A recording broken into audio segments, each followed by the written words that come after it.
আসসালামু আলাইকুম বন্ধুরা, জোড়াতালি রান্নাঘরে স্বাগতম। প্রচণ্ড এই গরমে হালকা ফুলকা একটা সবজি রান্না যদি হয়ে যায় তাহলে কিন্তু গরম ভাতের পাতে বেশ জমে যায়। এই সময় ভুনাভানি না খেয়ে যদি আমরা একটু পাতলা ঝোলের হালকা কোনো তরকারি খেতে পারি তাহলে সেটা আমাদের শরীরের জন্য খুবই উপকারী হবে। আজ আমি একটা সবজি রান্না করব, মাছের একটা পাতলা ঝোল করব, সেই রান্নাটি আপনাদের সাথে শেয়ার করছি। তেলটা গরম হয়ে যাওয়ার পর এখানে আমি কেটে রাখা আলুগুলো দিয়ে দিলাম। আলুগুলি আমি প্রায় 50% ভেজে নিয়েছি। যখন এটা ভাজা হয়ে গেছে তখন আমি এটার মধ্যে কেটে রাখা কিছু কাঁচামরিচ দিয়ে দিলাম এবং উপর থেকে দিয়ে দিলাম আমি হাফ চামচ হলুদের গুঁড়া এবং হাফ চামচ মরিচের গুঁড়া। এখানে আমি মরিচের গুঁড়াটা একটু কম দিয়েছি, কারণ এখানে যেহেতু কাঁচামরিচ কাটাটা দিয়েছি ঝালটা আমার ওখান থেকেই হয়ে যাবে, তাই গুঁড়া মরিচটা খুব বেশি একটা দরকার নেই।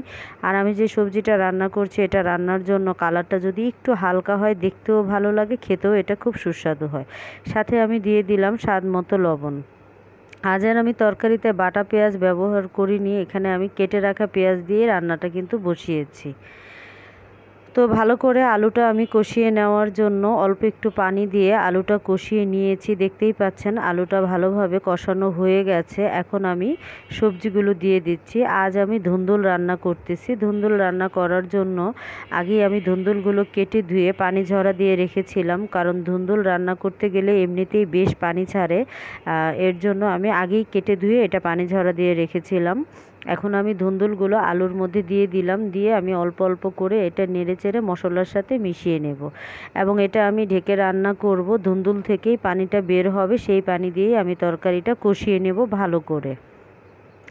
তরকারির স্বাদ কিন্তু বাড়ে যত কষানো হয় তত, তরকারি যত বেশি কষানো হয় তত কিন্তু তরকারির স্বাদ বাড়ে। তো একটু বেশি সময় নিয়ে যদি তরকারিটা কষিয়ে নেওয়া যায় এবং কষানোর মধ্যেই যদি সবজিগুলো সেদ্ধ হয়ে যায় তাহলে কিন্তু তরকারির টেস্টটাই কিন্তু ভালো হয়ে যায়।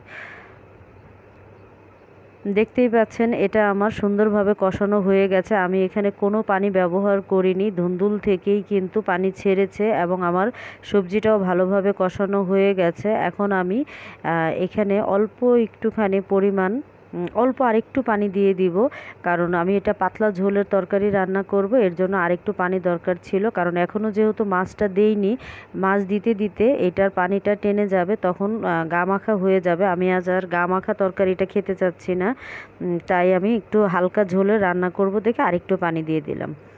ধুন্দুলটা শিং মাছ দিয়ে রান্না করছি। শিং মাছটা আগেই আমি ভেজে রেখেছিলাম, ভেজে রাখা শিং মাছগুলো উপর থেকে দিয়ে দিচ্ছি।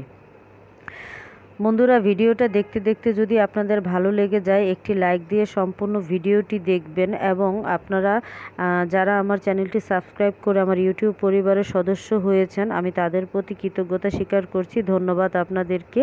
এবং যারা এখনও আমার চ্যানেলটি সাবস্ক্রাইব করেননি আমার চ্যানেলটি সাবস্ক্রাইব করে পাশে থাকা বেল বাটনটি ক্লিক করে দিবেন, যাতে নতুন নতুন ভিডিও নোটিফিকেশনগুলো আপনাদের কাছে পৌঁছে যায়।